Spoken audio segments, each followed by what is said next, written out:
Forget everything you thought you knew about Halloween.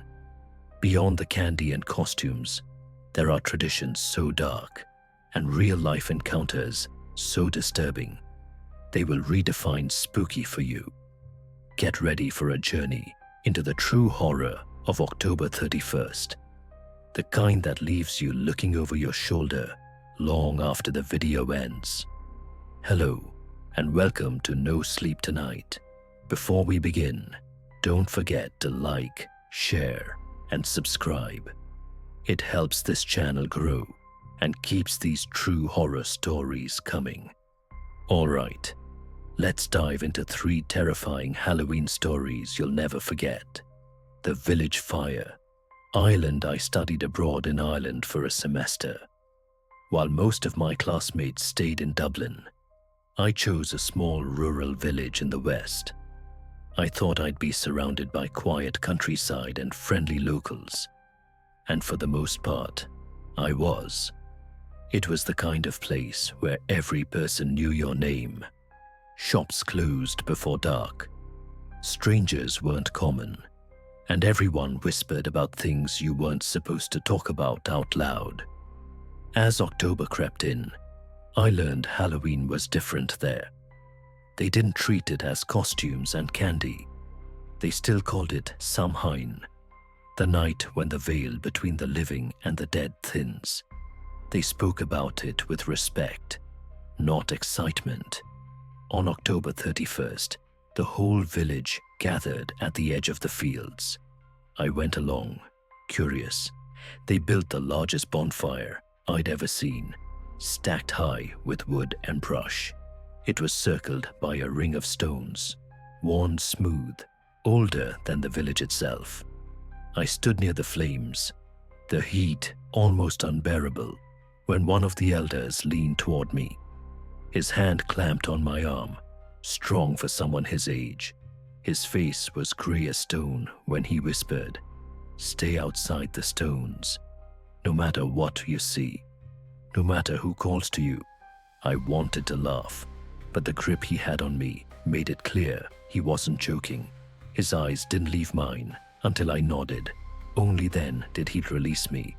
The fire grew, roaring, sparks shooting up like stars being torn out of the sky. The villagers sang low chants I couldn't understand. That's when I noticed them, shapes, just beyond the firelight. At first, I thought it was villagers, circling in the fields, but the way they moved, too smooth, too silent. The flames flickered, and I saw pale faces, and then my stomach dropped. One of them looked like my grandfather. He'd been dead for years, but there he was. His face was lit in the fire's orange glow, hollow-eyed, skin stretched thin. He raised a hand, calling me closer. I felt my foot move forward, like I wasn't in control. My chest ached like I was being pulled across the stones. Then the old man's hand shot out again, yanking me back so hard I nearly fell. His voice was sharp and urgent. "That's not yours to follow." I blinked, and my grandfather's figure was gone. So were the others, just empty black fields beyond the fire. The villagers carried on like nothing had happened, singing, chanting, throwing herbs into the flames. But I couldn't shake the feeling that I had come one step away from something I was never meant to see. I left Ireland a few weeks later, but every year on Halloween, I dream of that night. I see faces just beyond the firelight. I wake choking on the smell of smoke, and I wonder if I would step past the stones. Would I still be here? The October 31st Mask. Japan. I spent a year teaching English in Osaka. My students loved telling me ghost stories, Bloody Mary, Hanako-san in the bathroom, urban legends they whispered during lunch. Most of the time, they laughed when they told them. But there was one story that was different. They called her the Mask Woman. They said she only appeared once a year, on October 31st, always at night. always alone. She wore a porcelain mask cracked right down the middle, and if she spoke to you, you had to answer wrong, and you'd vanish. I asked what they meant by vanish, but the students just went quiet. A couple exchanged nervous glances, but no one explained. I brushed it off as another schoolyard myth, until Halloween. That night, I stayed late grading papers. The halls grew silent, the kind of silence that feels wrong in a school, as if the building itself was holding its breath. By the time I left, it was almost midnight. The city felt strange, quieter than usual, the air heavy, like the humidity before a storm. I cut through a narrow alley, a shortcut I'd taken dozens of times. The streetlights were dim, buzzing faintly. My footsteps echoed off the walls, sharp in the stillness. Halfway down, I froze. There was someone standing under the broken lamp at the end of the alley. A woman, perfectly still, head tilted just slightly, her face hidden behind a porcelain mask, cracked straight down the middle. I stopped breathing. The stories flooded back, every word my students had told me. My skin prickled as if my body knew before my mind did. Then she spoke. Her voice was soft, almost kind. "Do you think I'm pretty?" I knew the story. I knew the rules. My lips barely moved as I forced the word out. "Yes." For a moment, nothing. Then she stepped forward. The crack in the mask widened. Not like it was breaking, but like it was opening, stretching. Her voice dropped, distorted, like two voices speaking at once. "What about now?" I bolted.